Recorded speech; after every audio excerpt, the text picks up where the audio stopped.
nice black Tahoe here. Everything shows up on black, obviously.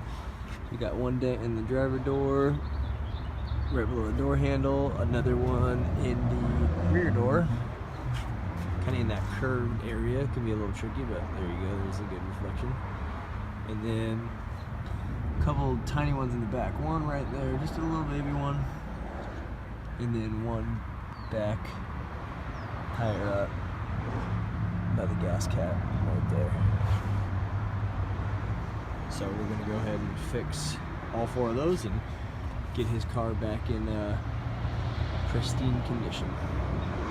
All right, just finished the black Tahoe here. I'll show you all 4 dents that we fixed. One was under the door handle there.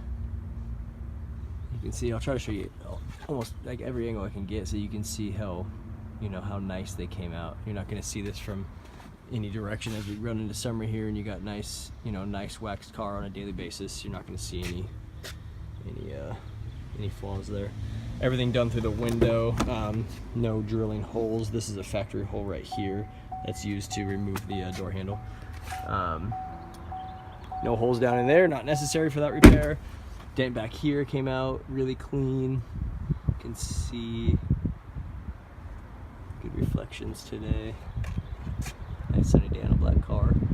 And quarter panel, little ding in there came out. Done, and then back up up by the gas tank area.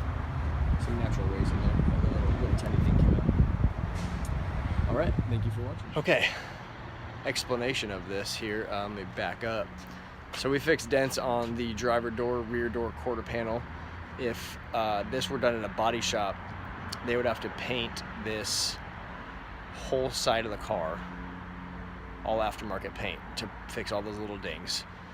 I don't know the exact cost, but we're probably looking somewhere in, $2,000 to prep, remove all the chrome pieces, paint, all out the door.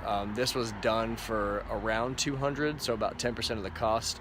Same day, I'm at the guy's work complex here. He's in a meeting, took care of the dents, and we are off to our next job. All right, guys, thanks for watching.